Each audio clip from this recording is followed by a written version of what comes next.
Welcome back, treasure hunters. Today, we're connecting some of the biggest dots yet between there's treasure inside and a potential hiding place for the lion's share box. And my money is on Montana.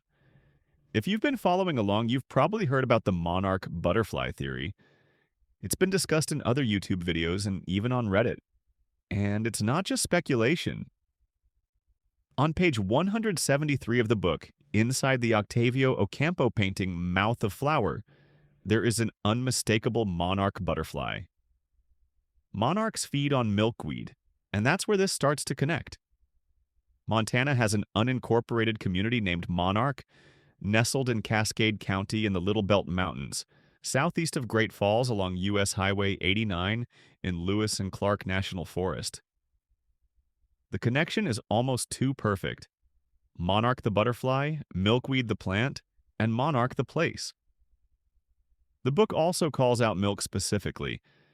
That ties neatly into Montana's Milk River, which starts at St. Mary's Lake in Glacier National Park, briefly flows into Canada near Del Bonita, then loops back into Montana and winds its way into the Missouri River east of Fort Peck Dam. The route alone feels like a thread you could trace.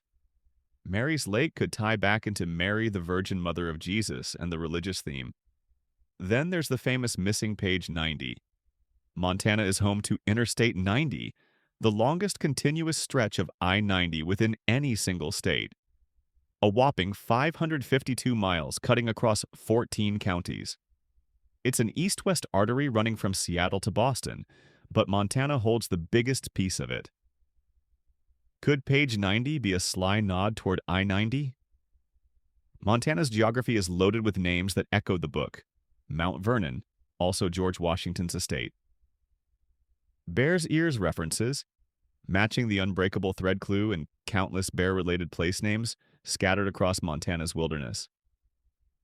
These names might not just be random coincidences, they could be geographic markers we're meant to cross-check against other puzzle pieces.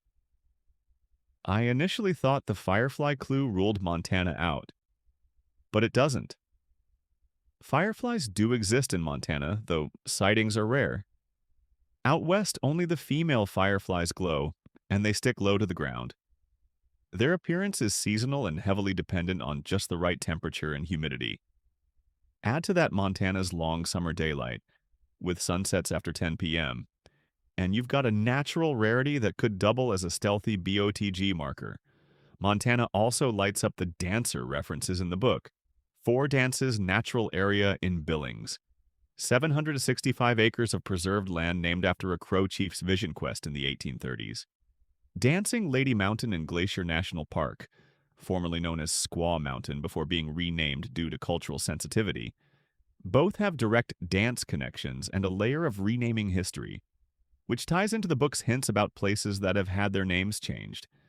Tell me in the comments, is Montana the ultimate hiding place for the lion's share, or is it another red herring planted to throw us off the scent?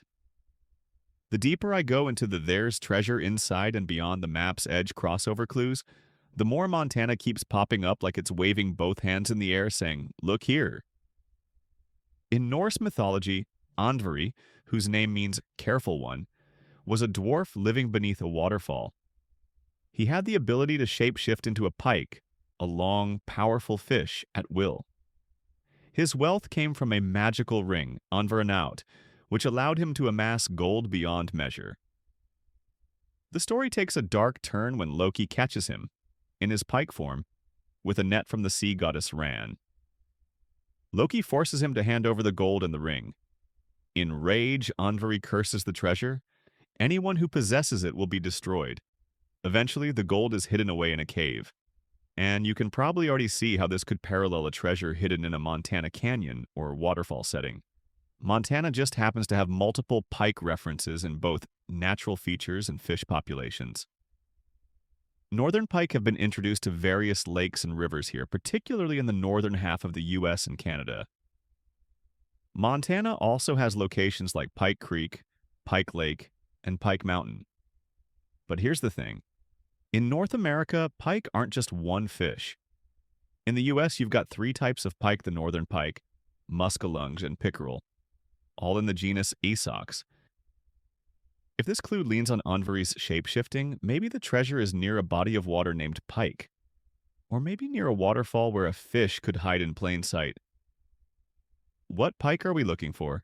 The phrase Shady Oaks is a curious one in Montana because oaks are rare here. Burr oak, Quercus macrocarpa, grows only in small pockets, mainly in Carter County in southeastern Montana, extending into Wyoming. The chestnut oak, Quercus montana, also called rock oak, thrives in montane regions elsewhere, but here its mention might be symbolic. After all, the Latin name literally contains Montana. If Shady Oaks is more than just a scenic descriptor, it could be a subtle nod to a rare tree species or a location named for it, a place where shade and the Montana name overlap. Montana is famously called Big Sky Country, and the phrase, "the sky miles upon you," could be a poetic way to tie the clue directly to the state itself. You don't just see the sky here, or it's an overwhelming, almost tangible presence.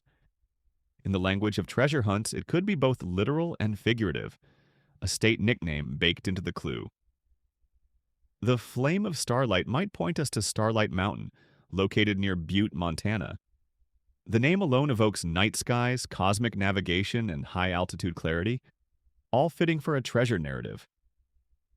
Montana's clear, dark skies are legendary, so Starlight here isn't just pretty. It's navigational gold. And there you have it, our first deep sweep through Montana's myths, mountains, and mysteries. From the cursed gold of Andvari's waterfall lair, to pike-laced waters, rare oaks, the boundless big sky, and the flicker of starlight on mountain peaks. The threads are starting to braid together into something much bigger than coincidence. But make no mistake, this is only the beginning. These clues are like signposts on the edge of a vast map we've barely unfolded. Every one of them could branch into its own path, its own legend, its own potential hiding place. The real challenge? Connecting these scattered signals into one clear direction, a place where mythology meets geography, where the poetic lines in "there's treasure inside" suddenly make perfect, tangible sense on the ground. Next time, we'll take this foundation and start layering on the other half of the puzzle, plotting these names, symbols, and stories onto Montana's actual terrain, seeing which places hold the strongest clusters of clues. Because somewhere out there, in the vast stretch of Big Sky Country, might be more than just gold. It might be the lion's share itself. So keep your boots ready, your mind sharp, and your eyes on the horizon. This is just the start.